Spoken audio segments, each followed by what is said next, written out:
Ndibulise kuni bathandi bezemidlalo eMzantsi Afrika, ingakumbi kuni bathandi bebhola elikhulu ke laseMzantsi Afrika. Baphulaphula ke lapha siphethe ke indaba ke yeqela leKaizer Chiefs apho ke isaphosa amehlo ekuthengeni imidfield iplayer pha eAfrika. Ngokomlomo kwethe waphuma ke konondaba xa bebethanda umamela oqala ziva bathi ke iKaizer Chiefs sesemveni kwakhe ke uFaisal Salam. uFaisal Salam ke ndizamkhumbula ukubana ke isikakhulu ufunwa pha ngomlomzana uNapi bebeke badibana basebenzisana uMr Napi xa sikweni ke wayeqeqesha pha kwelaseTanzania umfana omdala. Ithi ke le nto ke baphulaphula ke xa seseyinabisa siyicacisa uMr Napi nguye lutyumba ke uSalam uthi ke umfuna ngamandla ashushu into yokubana ke aza kumsebenzisa xa zilandelelwa ke izinto ke zikaSalam. Kuthiwa ke itim yakhe le iAzam FC kuthiwa ke bifuna ke ukumnikeza icontract umfana omdala, njengoba icontract yakhe umfana omdala ke seyishikelwe ngunyaka bephele.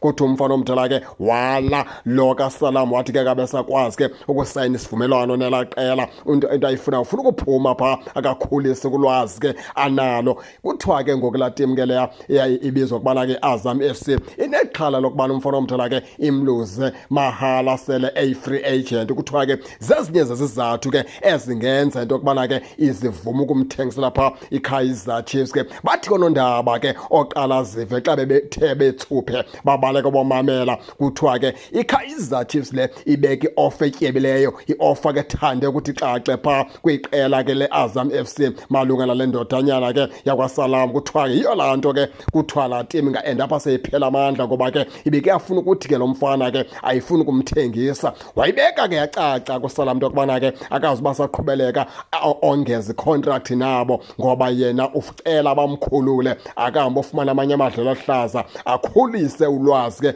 analo ngokwalapha ebholeni. Kuthiwa ke la madodanyana amabini nguye ke noMr Napi kuthiwa bavana kakhulu, intsebenziswano yabo ibintle kakhulu kwasekuqaleni. Yiyo laa nto uMr Napi athe ke iKaizer Chiefs mayincede ke xa kuphela le sizini iplay yokuqala ke mayigaleleke pha eNaturana ke ibe ngulo mfana kwaSalam. Into ethetha ukuthi ke le tim ke ibizwa ukubana ke Azam FC abafana abadala babophelelekile, ngoba xa benongafuni ukumthengisa ngoku seselwe icontract yonyaka oyi-1 umfana omdala, into ethetha ukuthi ke baza kumkhulula sele free agent. Angeke bavume ke ukuyenza loo nto, kwawunyanza into yokubana ke bayamkele la offer ke iza pha neqela leKaizer Chiefs. Zonke ke zo ndaba kuthiwa iKaizer Chiefs ke ilungisele into yokubana ke xa kuphela le sizini ikwazi ufumana abadlali. ngoMr Napi uthi into ayifunayo ufuna kwisizini ezayo kucace into yokubana ke iKaizer Chiefs ibhekwe phi na i-direction. Injalo ke baphulaphula ke nani ke ngake ningene nitshone into yokubana ke niva njani. Ningakhohlwa